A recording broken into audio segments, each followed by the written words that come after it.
کا شرف حاصل کیا۔ اللہ کریم نے حضور نبی رحمت شفیع امت تاجدار کائنات وجہ تخلیق کائنات سیاح افلاک حبیب خدا حضرت سیدنا محمد مصطفیٰ صلی اللہ علیہ وآلہ وسلم کی تعریف میں، آپ کے میلاد پاک میں اور حضور علیہ السلام کی ذمہ داری کے حوالے سے چند الفاظ ارشاد فرمائے۔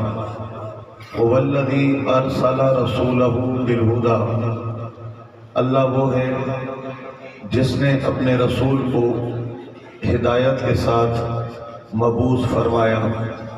اس آیت میں اللہ تعالیٰ نے نبی کریم علیہ السلام کا دنیا میں تشریف لانے کا مقصد بیان کیا کہ ہم نے حضور کو دنیا میں کس مقصد کے لیے ارسال فرمایا۔ جب مقصد پہ غور کیا تو ان الفاظ کا جو آخری لفظ ہے وہ میرے آقا پاک کی آنے کا مقصد ہے۔ فرمایا وَالَّذِي أَرْسَلَ رَسُولَهُ، اللہ نے اپنے رسول کو ارسال فرمایا بالہدیٰ، ہدایت کے ساتھ، یعنی حضور تم لوگوں کو ہدایت دینے کے لیے تشریف لائے۔ میرے آقا پاک علیہ السلام جس دور میں جلوہ گر ہوئے اس وقت کو زمانہ جاہلیت کے نام سے یاد کیا جاتا ہے، اور اس میں ہر طرح کی جہالت موجود تھی، عقائد کی جہالت بھی عام تھی اور کردار کی جہالت بھی عام تھی۔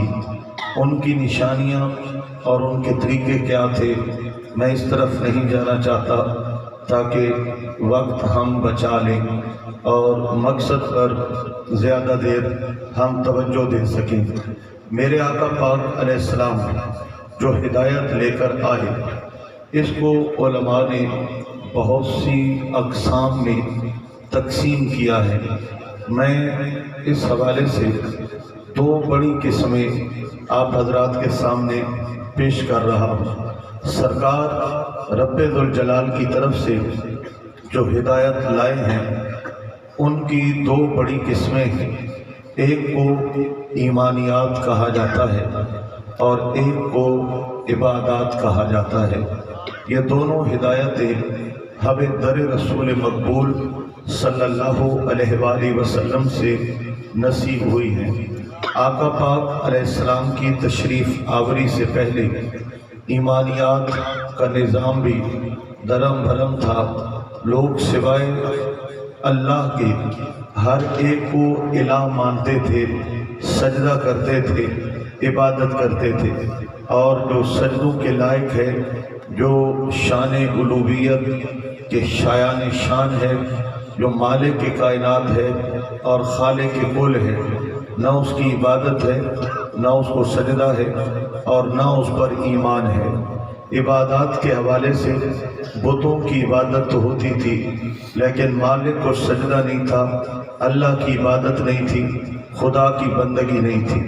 میرے آقا پاک یہ دونوں ہدایتیں لے کر کے کائنات کے اندر جلوہ گر ہوئے۔ 40 سال کی عمر میں نبوت کا اعلان ہے۔ میرے آقا پاک اللہ نے سب سے پہلے حضور کے نور کو تخلیق کیا، اور حضور کا نور تخلیق کرتے ہی آپ کو نبوت کا تاج عطا کر دیا۔ کائنات بعد میں بنائی ہے، میرے آقا پاک کو اللہ کریم نے نبوت کا تاج سب سے پہلے عطا فرمایا ہے۔ ذرا بولیے سبحان اللہ۔ کائنات بعد میں بنائی ہے، میرے آقا پاک کو نبوت کا تاج سب سے پہلے عطا فرمایا ہے۔ میرے آقا پاک دنیا میں آئے، آپ نبی تھے، آپ نے نبوت کا اعلان 40 سال کی عمر میں کیا۔ 23 سال آپ تبلیغ، وعظ اور دعوت ایمان اور ترویج اسلام کرتے رہے۔ 63 سال کی عمر میں اللہ کے محبوب نے پردہ فرمایا، میرے آقا پاک کے خلیفہ اول بلا فاصل افضل البشر بعد الانبیاء بالتاقی حضرت ابو بکر صدیق رضی اللہ تعالی عنہ، اور پھر بالترتیب میرے آقا پاک کے خلفائے راشدین، ان کا دور 30 سال ہے، خلافت راشدہ 30 سال ہے، میرے آقا پاک کے تبلیغ دین کے 23 سال اور خلافت راشدہ کے 30 سال، یہ کل 53 سال بنتے ہیں۔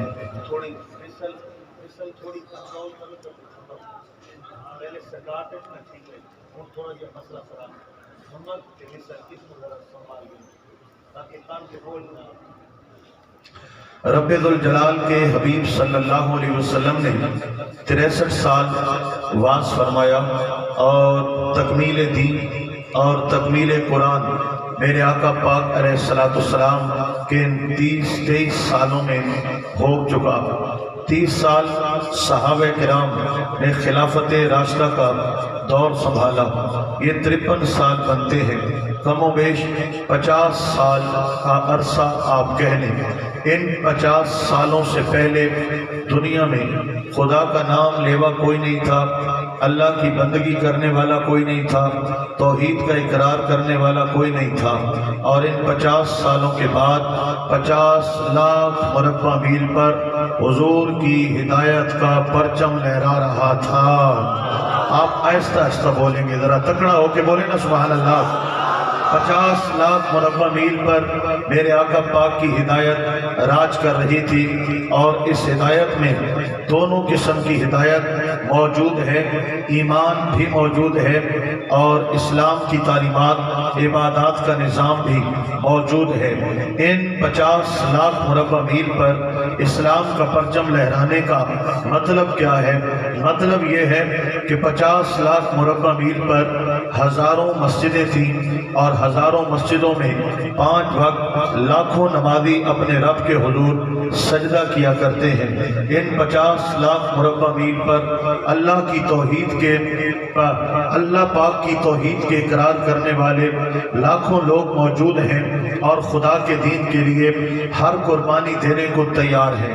50 لاکھ مربع میل پر اسلام کا پرچم لہرانے کا مقصد کیا ہے کہ 50 لاکھ مربع میل پر نہ کوئی بے پردہ عورت ہے، نہ شراب ہے، نہ جوا ہے، نہ بدکرداری ہے، نہ بدکاری ہے، نہ رشوت ہے، نہ سود ہے۔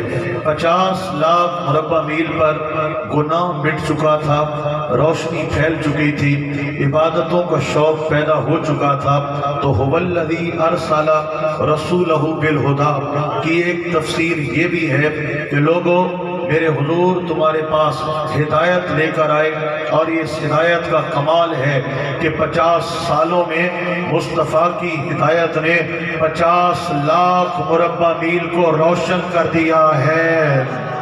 سبحان اللہ مٹھیا کیسو مینو ہی مٹھے مٹھے بڑا مزہ آتا ہے، تے سبحان اللہ تکڑا کیسو میں تکڑا تھیندا ویسا تے گل ودھیندا ویسا، ذرا تکڑے تھیو نا سبحان اللہ۔ میرے آقا مولا نبی کریم علیہ السلام ہدایت لے کر آئے ہیں، اور آقا پاک کی ہدایت کو امانت کے طور پر صحابہ و اہل بیت نے سنبھالا ہے، اور 4 دانگ عالم میں میرے آقا پاک علیہ السلام کی یہ ہدایت انہوں نے عام کی ہے۔ میرے بھائیوں، اب آئیے ایمان کی ہدایت کیا ہے اور اسلام کی ہدایت کیا ہے، میں اس حوالے سے چند گزارشات پیش خدمت کرنا چاہتا ہوں۔ ایمان تو یہی ہے، اللہ پاک کو ذات و صفات کے ساتھ تسلیم کرنا، یہ ایمان ہے۔ انبیاء کرام کی نبوت، رسولوں کی رسالت، آقا پاک کی ختم نبوت پر یقین کرنا، یہ ایمان ہے۔ آسمانی کتابوں پر یقین کر لینا، یہ ایمان ہے۔ اللہ پاک کے ملائکہ پر ایمان لانا، یہی تو ایمان ہے۔ اور اچھی بری تقدیر من جانب اللہ ہونے پر ایمان لانا، یہی تو ایمان ہے۔ مرنے کے بعد اٹھنے پر یقین و اعتماد رکھنا، یہی تو ایمان ایمان ہے۔ اب اگلی بات بغور سماعت کیجیے، میرے رب نے حضور کو ایمان کا مرکز بنایا ہے، آپ کو ایمان کا منبع بنایا ہے۔ میرے آقا پاک مرکز و محور ایمان ہے۔ یہ اللہ پاک نے نبی کریم علیہ السلام کی ذات کو عزت اور شان عطا فرمائی ہے۔ آقا پاک پر جو ایمان ہے اس کے کچھ تقاضے ہیں۔ یہ بھی ایمان کا تقاضا ہے کہ آپ کی رسالت، نبوت اور ختم نبوت پر یقین کے ساتھ، یقین کامل کے ساتھ ایمان رکھا جائے۔ آقا پاک پر ایمان کا یہ بھی تقاضا ہے آپ کو اپنے ماں، اپنے باپ، اپنی اولاد اور کل کائنات سے بڑھ کر عزیز جانا جائے، آپ سے محبت کی جائے۔ اور اگر کبھی ایسا وقت آئے کہ ایک طرف کائنات ہو اور ایک طرف حضور کی ذات ہو تو کائنات بعد میں ہے، مصطفیٰ کی ذات پہلے ہے۔ کرو تیرے نام پہ جاں فدا، نہ بس ایک جاں دو جہاں فدا، دو جہاں سے بھی نہیں جی بھرا، کرو کیا کروڑوں جہاں نہیں۔ آقا پہ سب کچھ قربان ہے، جان ہے عشق مصطفیٰ، روز فضو کرے خدا، جس کو ہو درد کا مزہ، نازے دوا اٹھائے کیوں، پھر کے گلی گلی تباہ، ٹھوکریں سب کی کھائیں کیوں، ہم کو جو عقل دے خدا، تیری گلی سے جائیں کیوں، رخصت قافلہ کا شور، غش سے ہمیں اٹھائے کیوں، سوتے ہیں ان کے سائے میں، کوئی ہمیں جگائے کیوں۔ دل ہے وہ دل، دل ہے وہ دل، سبحان اللہ، آنکھوں ناکھوں میں تو بڑا سا دل ہے وہ دل جو تیری یاد سے معمور رہا، دل ہے وہ دل جو تیری یاد سے معمور رہا، سر ہے وہ سر جو تیرے قدموں پہ قربان گیا، سر ہے وہ سر جو تیرے قدموں پہ قربان گیا۔ انہیں جانا انہیں مانا، نہ رکھا غیر سے کام، انہیں جانا انہیں مانا، نہ رکھا غیر سے کام۔ للہ الحمد میں دنیا سے مسلمان گیا، اور تم پر میرے آقا کی عنایت نہ سہی، نجدیوں کلمہ پڑھانے کا بھی احسان گیا۔ جان و دل ہوش و خرد سب تو مدینے پہنچے، تم نہیں چلتے رضا، سارا تو سامان گیا۔ اور ایک نعرہ سنے سو تبت تقریر اگو تے جلسی، ذرا چھڑاؤ نعرہ۔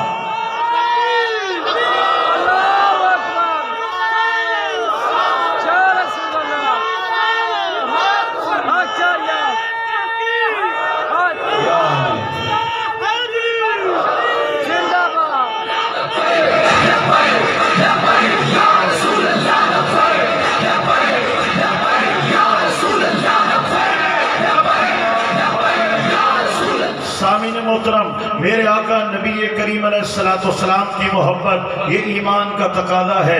آقا پاک علیہ السلام کا بے پناہ ادب یہ ایمان کا تقاضا ہے۔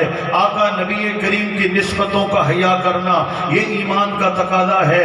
دوستو، پہلے تو اس طرح سے کچھ بکرے جوئے ہیں کہ میرے آقا پاک کی شان میں لوگوں نے اہانت کی ہے، گستاخی کی ہے، آقا کے لیے نازیبا کلمات استعمال کیے، اپنی عبارات کے اندر ایسے الفاظ لکھے جو قطعاً حضور کے شایان شان نہیں تھے۔